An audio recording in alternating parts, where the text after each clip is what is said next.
For the Knicks to be great, Cat has to be great. He hasn't been great so far this season. We'll tell you why.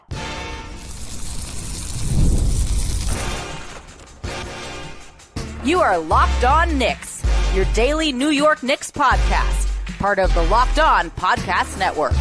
Your team every day.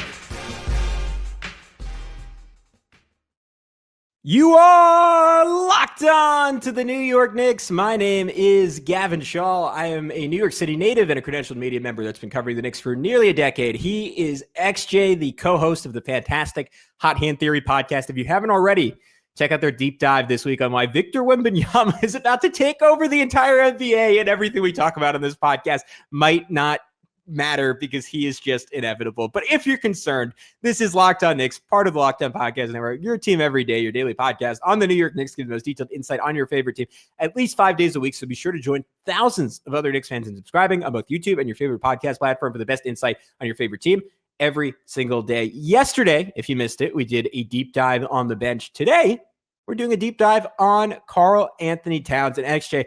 I'm incredibly excited to hear your thoughts on Cap because we ended up running out of time. We didn't get to do a player preview. I know you have a lot of thoughts on like what your expected fit for him was under Mike Brown, how he could be optimized in the system. And now that we're 4 games in, why it hasn't totally worked so far. We're going to get into that. We're going to talk about just kind of the general like systemic issues that are limiting Cap beyond his own limitations. And finally, are we just overreacting to all this? Is it as simple as shooting variance? But we start off as broadly as possible.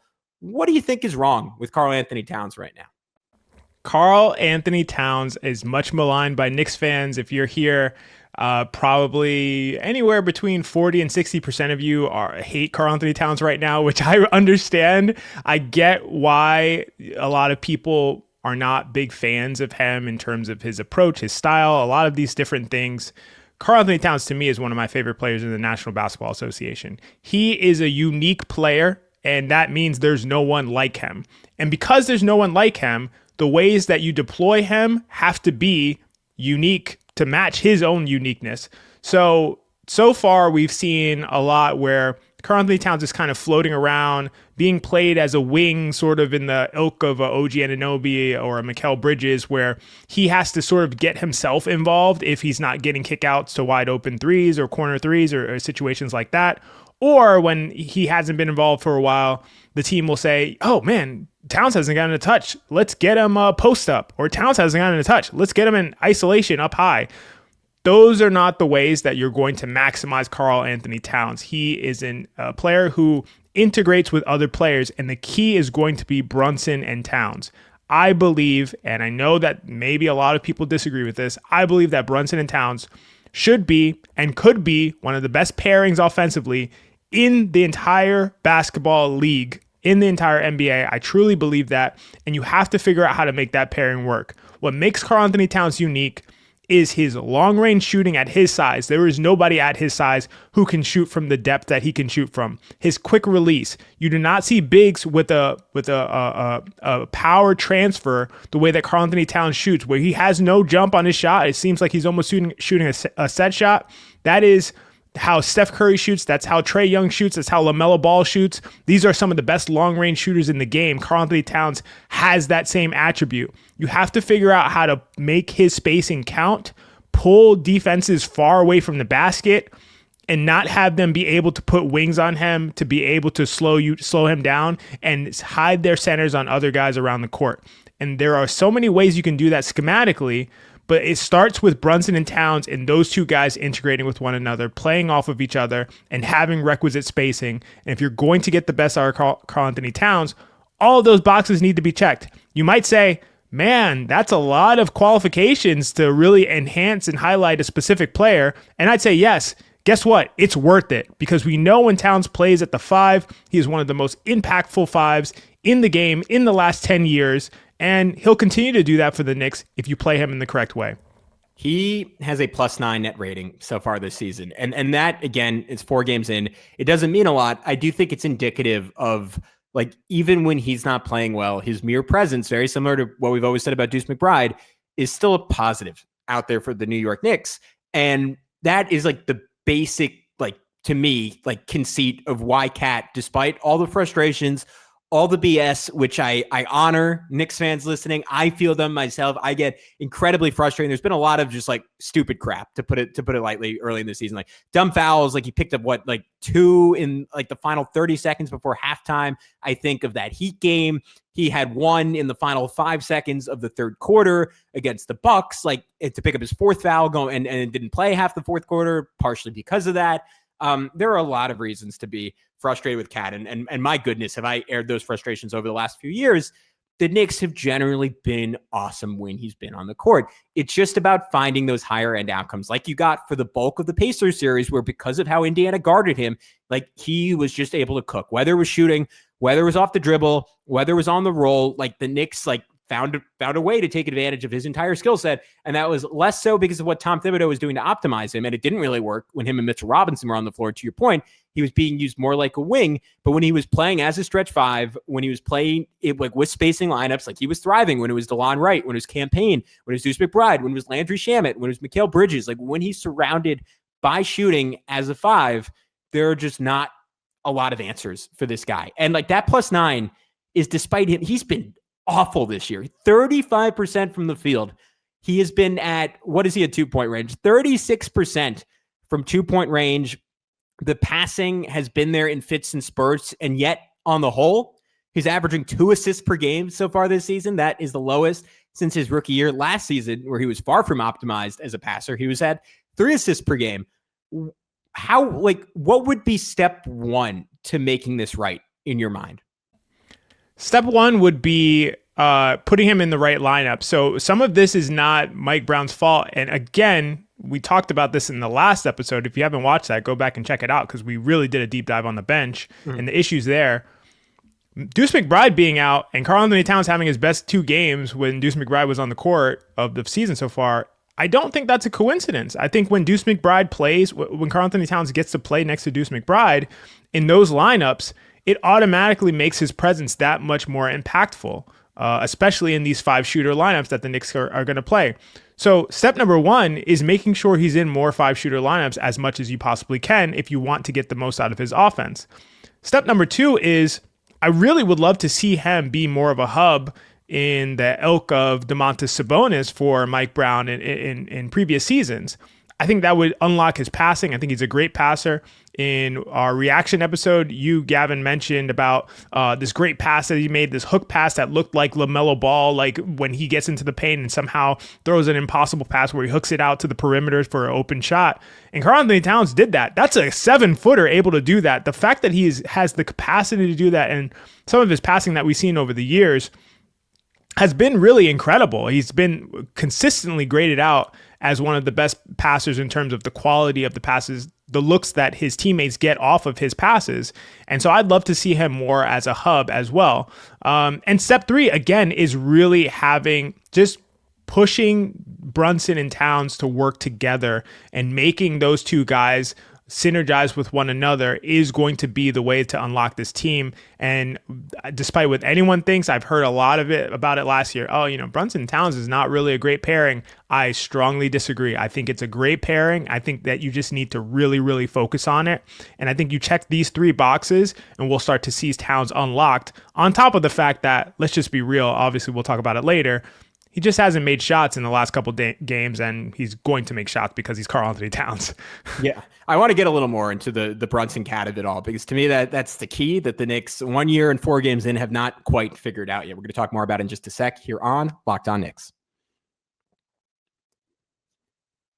But first, we want to tell you about our good friends over at Peloton. Peloton is shaping the future of fitness with the brand new Peloton Cross Training Tread Plus, powered by Peloton IQ. It's their most advanced equipment yet, designed to give you real-time guidance and endless ways to move, whether you're running, lifting, or cross-training with your favorite instructors. This is training reimagined. Peloton is built for breakthroughs with tools that help you plan, stay motivated, and reach peak performance. I love how the Peloton IQ system offers real-time strength coaching. It actually tracks your reps, suggests the right weights, and corrects your form, making every rep safer and smarter. The swivel screen is a game changer. You can go from running on the Tread Plus to strength training without missing a beat. And the personalized class recommendations keep you engaged. You get workouts tailored to your vibe and energy level each and every week. So let yourself run, lift, flex, and push forward. Explore the new Peloton Cross Training Tread Plus today at onepeloton.com. All right, let's keep it moving on Karl-Anthony Towns. I think your point about using him as a hub is great. Like that Celtics game, they really leaned into that, and he looked awesome to me. Like that, what did he have? Like 4 or 5 assists in the first half of that one. Like he was really thriving passing the basketball. He looked a lot like Isaiah Hartenstein, honestly. He finished with 3 assists for the game, so he didn't have 5. But and that becomes even more powerful when you involve him and Brunson in the same action. There was a play in that game. I'm trying to find it in my notes. Here it was.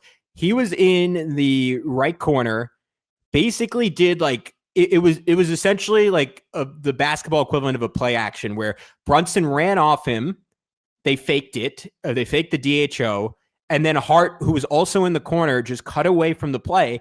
But because of the combined gravity, and I think that's what you're getting at when you're talking about the power of those two in an action together, it's that every defender on the court has to be on the balls of their feet, staring at it, and ready to jump in. Like whatever springs out of that, all 5 defenders have to be ready to react because Cat and Brunson are both just elite 3-level scores, maybe 5-level scores if you don't want to give Cat credit for having much of a mid-range bag. Though he does along the baseline, so I wouldn't even say that. And because of it, the 3 defenders stay engaged, and Cat just whips. Like the hook pass you were talking about was off a double in the post against the Bucks. This time he's in the corner again. Like he's so good at that pass, throws it over his head, hits Josh Hart cutting to the rim on a dot, easy layup. And then like the Knicks also run this action now where they'll have like one of the wings throw it to Cat and then cut off his hip, and then Cat will like hit them cutting. And then you have the power of Cat as a shooter, right? Because like OG got it under the rim. Like this was against the Celtics. OG cut off him. OG gets it under the rim. He's doubled. And if it's Domantas Sabonis out there, like plays kind of dead at that point. Like sure, he can cut to the basket. Maybe he gets a layup if the defense doesn't recover in time. The power of having Cat as your hub is you get caught up on that cut and both defenders go with you. You can pitch it right back out to him and he can hit a 3, which is exactly what happened on that play. And then you can run actions just like outside of him. Like you can run something with him on the ball, like where someone's cutting off of him, and then off the ball, there's a split action, and you can do it with your best cutter and your best shooter. The Knicks ran one with OG Anunoby and Landry Shamet. It's straight out of the Golden State Warriors playbook. Shamet curled up for 3. He has some real gravity, so the defense stuck with him. OG snuck back door, and Cat hit him. And to me, that is the greatest strength of the design of Mike Brown's offense. It is empowering everyone on the floor simultaneously. And if I had to sum up in one sentence what Tom Thibodeau failed to do in the offense last year and what the Knicks have failed to do at times, but what they have done when they're operating at their best, it is how can you weaponize all of these guys at once? And to me, Karl-Anthony Towns, often with the ball in his hands, is very much central to that. Yeah, you made so many great points. I agree with that. Something I want to share is, and this is a data point I talk about a lot, and this specifically relates to Towns as a hub, something called passing creation quality. It's a B-ball metric, a B-ball index metric. And it basically tries to grade out the expected efficiency of the shots that a player creates for his teammates. So when I get a shot off of Karl-Anthony Towns or another player, how good a quality is that shot? When you look at Karl-Anthony Towns, to me that's like the best single number passing metric, because that's what we really care about. We care about how good are these quality shots. When you make passes, are guys getting good shots or not? Or are you just giving it to them and putting them in a situation where they have to create for themselves? Or when you give it to them, they're in a situation where their percentages go way up. Look at Karl-Anthony Towns. Karl-Anthony Towns, the last 3 seasons, starting from 2023 with Minnesota, 96 percentile passing creation quality. Last 2024, 99th percentile passing creation quality. 2025, 99th percentile passing creation quality. This is not for centers. This is not for bigs. This is in the entire NBA. This is a critical, underutilized skill that Karl-Anthony Towns has that I really think needs to be very much focused on in the offense. And you look at a guy like Domantas Sabonis, he's way down in passing creation quality. Obviously, a lot of his passes are just handoffs, and so, not always creating really wide open looks, but this is a major, major, major point that I think that needs to be focused on for Karl-Anthony Towns. And then the integration of Brunson and Towns It's just so critical. Like you said, when you have two of the best offensive weapons in the game who can hurt you from all different angles and spots on the court, who attack you in different, almost completely different ways. Brunson with a lot of dribble and craftiness and being able to get to his spots inside the arc. And then Karl-Anthony Towns with being able to shoot from literally anywhere outside of the arc. You have such a dynamic that it needs to be exploited. Like, it begs to be exploited. You cannot have those two guys and not just hammer on that every single game for dozens of possessions a game. And so I think that all of that just leads to the idea of, again, Karl-Anthony Towns is a unique player in the league. Yes, it's hard to figure out exactly how to use him. He's not a guy you just say, hey, just give him the ball and let him go to work. We can't figure it out. Hey, just throw him the ball on the post. And even though he's a very good post-up player, not always the best way to utilize his skill and maximize his abilities. So while it's difficult to figure out exactly how to do it, it's worth it to do it because you will result in an extremely strong offensive presence and really an unstoppable offense. That's something that a lot of Knicks fans, including myself, envision coming into the acquisition of Karl-Anthony Towns. And I think the Knicks will get there. And even if they don't, to be honest with you, you mentioned a great point about his on-offs and all of those kinds of things. He's just so good that him being there as a spacer, that impact is always going to be there. So his impact is always going to be high regardless on the offensive end. But there are ways you can have it go through the moon, and the Knicks need to invest in doing that this season. Yeah, I'm 100% with you. I mean, I wanted to put just an exclamation point on the lineup part of it. Again, this is all big grain of salt, sample size of nothing. These lineup numbers fluctuate on one or two missed shots. But just to support our point, because it kind of does. Cat's like 5 most used lineup so far this year. The top one is Jalen Brunson, Josh Hart, Mikal Bridges, OG Anunoby, and Cat. So last year's starters. Despite struggling last night, and I don't support a ton of this lineup unless Josh Hart is the best version of himself. They are a plus 26.2 on the season. That is mostly because they had a rip-roaring stretch end of the second quarter against the Celtics. Cat and Huck Porty, like in that starting lineup, 42 possessions, just a plus 2.8, has not worked very well. Cat at center, but this time with Deuce in for Hart, plus 12.8 in 39 possessions. That seems to work fairly well. The starting lineup they played last night, 31 possessions, plus 6.5. Only 17 possessions of this, but we got one of Kolek, Clarkson, Anunoby, Yabu, Cat, minus 31.3. He has seemed to have thrived, at least in the early season, when you surround him with shooting, but also defensively insulating shooting, right? Because outside of Jalen Brunson, like he has mostly been with strong defenders in those aforementioned lineups around him, and that has helped insulate him on one end, maximize him on the other, which always like that is overly simplistic, but that is always kind of the goal. The only other thing I wanted to touch on, and like it might be as simple as like everything we've already talked about. You spoke a lot last night, and like it really, I was thinking about it this morning because I thought it was such a good point. It's really interesting, like how teams are going to challenge Cat when they're able to put like multiple players on the floor who are big enough and strong enough to guard him. And last night, Milwaukee played lineups with 3 between Miles Turner, Giannis, and Kyle Kuzma. They had like 3 legitimate options on Cat. And I was kind of thinking like that was somewhat similar to the Pacers. Like maybe the difference was like Milwaukee had a third guy while Indiana didn't really like Aaron Nesmith was not going to look good if he got switched onto Cat. Like they didn't have that big, strong Kuzma type wing, but they did have Siakam, they did have Turner, and Cat just like torched that group. And again, like some of it's shooting, like he shot well that series. He just shot badly last night. Like if he's not whatever he was last night, like 2 for 9 from 3, everything looks a whole lot better. But are there any like specific solutions to like the best defensive teams in the league and the teams that are going to challenge him in different ways? Or is it more so just doubling down on everything we said? And I just want to reiterate, like everything you said about Brunson and Cat hits like home so hard for me. And I do think Mike Brown at times, like it hasn't been in the volume you've wanted, but we've seen pick and roll between those two. And there was one where like Brunson just missed a layup and Cat was trailing to get a dunk. And I was like, I don't even remember seeing that at like all last year, like where Cat finished the roll along with Brunson. Like so often it was out of the short roll. Some of that is contingent on how defenses guard them, but I would lean into that. That's such a powerful 2-man action that I think almost irregardless or regardless of who the defenders are, it doesn't matter. But I'm getting away from my question. Like, is there like something specific against the best, biggest defenses you want to see, or is it just kind of like more of everything we said?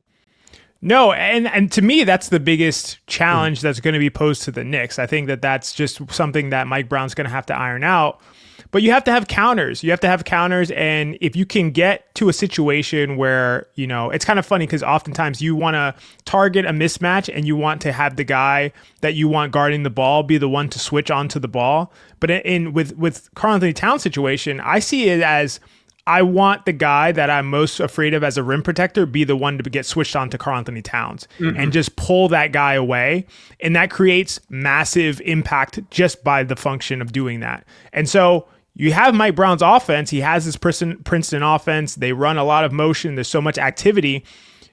Part of the backup plan or the counter to the Brunson-Cat dynamic will be get the guy who you want on Cat, have him pull that guy away from the rim, and then run the rest of your offense. You can create really good offense 4-on-4 in a lot of these situations, and that's actually some of the magic of what Mike Brown's offense does. So to me, the counter to this situation, and especially teams like the Milwaukee Bucks, which it'll be really interesting to see how the Knicks play them again, is going to be sort of using Cat as, I wouldn't say like a decoy, but using his passive impact more. And there's going to be nights when you use his passive impact, his off-ball impact a lot more. And there's going to be nights when you use his active, him being involved in actions a lot more. And so that's going to be dictated by the defense, by what they're choosing. And you really want them in a situation where they're having to pick their poison, not you having to figure out how to attack them in ways that plays into their hand. So to me, again, that's a little bit of a simplistic way to describe it, but that's more of the overarching strategy I would approach it with. The tactics really are in Mike Brown's hands to actually, implement. Yeah, I think it is incredibly well said, and it speaks to something you were hitting on earlier, which is like Cat's versatility and the depth of his talent almost makes him more challenging to use because and you nailed this. Like I'm just reiterating what you said, but it's not a one size fit all. And because of that, defenses are going to be very specific in how they guard him. And as like, whether it was Tom Thibodeau or whether it's Mike Brown, you have to be very specific and conscientious about how you use him. And it's a challenge, but it's a challenge where the reward is so great, it's worth taking the time to solve, because when you solve it, you have a chance to go win an NBA championship. And he's shown that by making the conference finals each of the last 2 years. But when we come back, I'm going to let you cook, man. We're going to talk about how much of this is variance. We get into that next right here on Locked On Knicks. But first, I want to tell you about our good friends over at Rippling. If you're a business owner, here's the truth. SaaS promised to make work easier, but now the average company is buried by hundreds of apps that slow down your teams and simply don't work together. That's not SaaS. That's sad. Software as a disservice. That's why you need Rippling. Rippling is the unified platform for global HR, payroll, IT, and finance all in one place. They've helped millions of businesses replace a mess of disconnected tools with one system designed to give your leaders clarity, speed, and control. What I love about Rippling is how it removes the bottlenecks and busy work that slow teams down. We're all about efficiency on this podcast. So is Rippling. Everything from onboarding to payroll to IT access runs automatically and perfectly in sync. Whether you want to run your entire HR, IT, and finance operations as one, or just fill the gaps in your software stack, Rippling can do it all. And right now, you get 6 months free when you go to rippling.com/LockedOnNBA. Learn more at rippling.com/LockedOnNBA. That's rippling.com/LockedOnNBA for 6 months free. And we also wanted to tell you about our good friends over at Robinhood. Your ambition just met its match. With Robinhood, you play for the win. Not just on game day, every day, locking in on every opening, beating your PR, beating it again. Channel that drive into your money. Robinhood puts you in control of your money. Trade stocks and ETFs, options, futures, and crypto all on one platform. You can now build and execute your own trades from a desktop with Robinhood Legends advanced tools, or take advantage of the new Robinhood strategies with a tailored portfolio managed by a team of experts. You expect more from yourself, expect more from your money. Get started today at Robinhood.com/yourmoney. Again, that's Robinhood.com/yourmoney. Your money, your move. All right, buddy, I want to pass over the proverbial mic here because I, over the years, have made a promise to myself based on listening to smarter people like you that I'm not going to crash out over the first few games of the season, that I'm not going to crash out over like any 5 or 10 game stretch at any point. I have largely failed in that. I'm an emotional person. I don't have great self-control when it comes to the teams that I love the most in my life. And XJ, I think while you are a true blue fan, there's more of an internal logic there. Can you talk some people off the ledge who are on the ledge as the Knicks head into their 5th game of the season tonight against the Chicago Bulls? Absolutely, but I do want to say I do understand. I do understand the emotions that go into it, the frustration, all of those kinds of things. I experience them too. I think I compartmentalize things. So I have that part and I let that part of myself be that part of myself. But then I have this more rational, logical part of myself that sort of dictates my forward thinking behavior. So in this case, I think that the fact is just that variance is a part of life in basketball. It's a part of life in every aspect of our lives. And when I say variance, it really is just sort of something that we would describe as randomness, where guys are going to make shots sometimes and they're going to miss shots sometimes. And that's just the nature of doing some kind of fine motor skill like the guys are trying to do. And that's always going to happen. So to me, I always look at shot quality. I look at the kinds of shots that are being generated. Those are things that have more sustainable, forward-thinking influence on how things are going to go moving forward in the season in the long term than do looking at Karl-Anthony Towns go 2 for 9 from 3 or 0 for 6 from 3. Those things really don't matter as much to me. And I sort of think about the season how I would think about a game in, let's say we knew we missed a game and we didn't get to watch it, and we're going to okay, we recorded it, we're going to watch it tonight. And then we hear our friend text us and we're like, why'd you text me, man? I didn't get to see the game yet, but too late. I saw the text. Brunson scored 56 points and he only took 24 shots. And I'm like, man, this is going to be insane. So I started watching the game and Brunson misses his first 4 shots. So now I know this next 20 shots are going to be insane. He must have done something crazy because I know the outcome. I know he scored 56 points. I know he only took 24 shots. He missed 4 of them. He only has 20 more shots to get to that point total. So I know what I'm in for. I'm like, okay, this is going to be great. And that's how I see variance. I know what Karl-Anthony Towns is going to end this season shooting from 3. It's going to be around 40%. So no matter what happens, to me, that is going to be the outcome, and I anticipate that because I know his true talent in terms of his shooting ability, and he's shown that over and over and over again. So what he shoots now doesn't really matter, and in fact, sort of excites me for moving forward because I know Brunson, has missed his first 4 shots. He only has 20 more shots, and somehow he's going to get to 56 points. And so I know Towns shooting poorly early on, he's going to get to 40% somehow, somewhere or another, and that's going to come with some extremely hot stretches.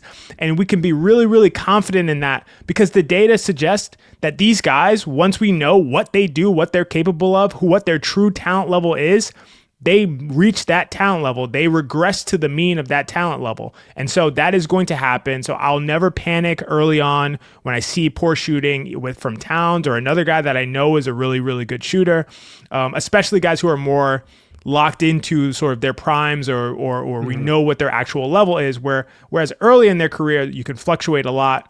As we see guys like Karl-Anthony Towns who are established and we know how good they are, that fluctuation is not going to be dramatic. And so to me, I think we can just chill out and know that he's going to shoot really well. And for every bad game he has, he's going to have an incredible one. And it's going to balance out at the end of the season. Yeah, and he's someone, first of all, very well said. I really enjoyed the explanation. I am excited to see just also when some of the shooting improves around him, like just how scary this Knicks offense can be. Like they had it in the first half a little bit last night. They're due for a game where that offense shows up for 2 halves. Maybe it'll come when they get into like the Wizards part of their schedule, but that night will come. I'm excited for it. So far, Mikal has been absurd from 3, 47%. I wish he was taking more than 5 a game. If he's hitting 47%, take 10 of them, buddy. Get them up.